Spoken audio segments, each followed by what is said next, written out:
안녕하세요. 마라나타 캐나다 교회의 조롬입니다. 오늘은 기독교의 기본진리 95번째 시간, 벨직 신앙고백서 제34조 세례 혹은 침례에 관한 두 번째 내용입니다. 세례를 받지 못하면 구원을 받을 수 없는가? 그렇지 않습니다. 이것은 교회 밖에는 구원이 없다는 말을 설명할 때 한 것과 동일한 내용입니다. 하나님의 은혜와 구원의 진리가 교회 안에서 베풀어지는 것과 같이 구원을 얻고자 하는 사람은 반드시 교회에 속해야 하고, 그러기 위해서는 반드시 세례를 받아야 합니다. 만일 의도적으로 세례를 받지 않는다면 그것은 그리스도를 거부하는 것이며, 그런 사람은 세례를 받지 않아서가 아니라 그리스도를 믿지 않기에 구원을 받을 수 없는 것입니다. 마찬가지로 세례를 받은 사실 자체가 곧 구원을 뜻하는 것도 아니며, 세례를 받을 수 없는 아주 특수하고 예외적인 경우에 하나님께서 역사하시는 은밀한 일이 부정되는 것도 아닙니다. 다만 우리는 그것에 왈가왈부할 자격을 얻지 못했을 뿐입니다. 세례의 의미를 다시 한번 생각해 보면 그것은 근본적으로 하나님과의 언약 관계 안으로 들어오는 관문입니다. 그리스도를 통해, 그리고 그리스도 안에서 약속과 의무의 관계 속으로 들어오는 것입니다. 죄로 인해 죽었던 사람이 그리스도로 인해 다시 살게 됨을 보여주는 표시이고, 그 약속에 대한 분명한 확증의 도장이 세례입니다. 그런 원리에 비추어 봤을 때 세례는 단 한 번만 받아야 합니다. 언약 관계 안으로 들어왔다 나갔다를 반복할 수 있는 것이 아니며, 죽었다 살았다를 반복할 수 있는 것이 아니기 때문에 그렇습니다.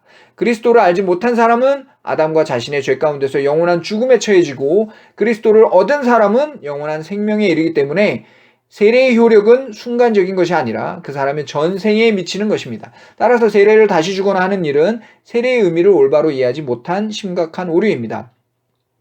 세례의 의미를 오해하여 생기는 또 하나의 오류는 바로 유아 세례를 거부하는 일입니다.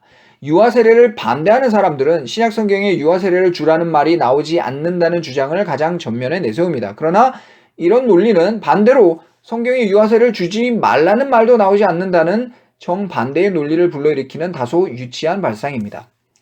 여기에 더해 성경에는 유아에게 세례를 준 일이 없다고도 하지만 그것은 전혀 사실이 아닙니다.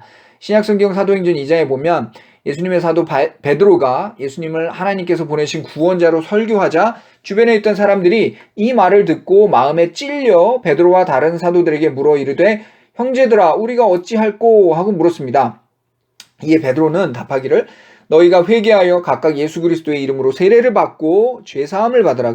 그리하면 성령의 선물을 받으리니 이 약속은 너희와 너희 자녀와 모든 먼 데 사람 곧 주 우리 하나님이 얼마든지 부르시는 자들에게 하신 것이라고 대답했습니다.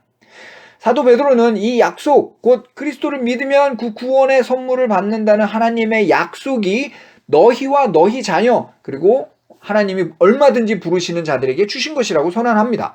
즉 하나님의 약속 안으로 들어오는 일에는 남녀노소 제한이 없다는 말입니다. 이에 그 말을 받은 사람들은 세례를 받음에 이날의 신도의 수가 3,000이나 더하더라고 했습니다. 이 3,000명에 달하는 사람들 중에 바로 어린아이들도 다 해당이 되는 것입니다.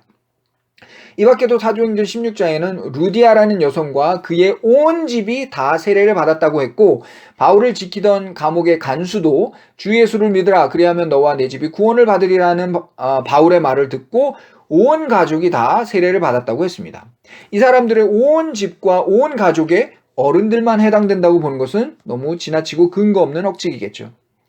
무엇보다 유아세례 논쟁의 핵심에는 세례에 대한 이해의 부족이 있습니다. 즉 세례를 마치 세례받는 사람의 믿음에 대한 증명서처럼 생각하기 때문입니다.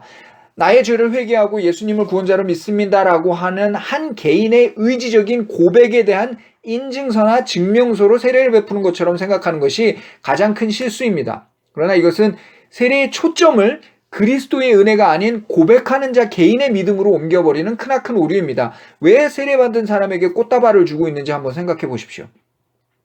다시 한번 잊지 말아야 할 것은 세례는 하나님과의 언약 관계에 들어가는 것을 표하고 인치는 예식입니다. 하나님과의 언약 관계란 무엇입니까? 하나님께서 나의 하나님, 나의 아버지가 되시고 나는 그분의 백성, 그분의 자녀가 되는 이 관계를 말합니다.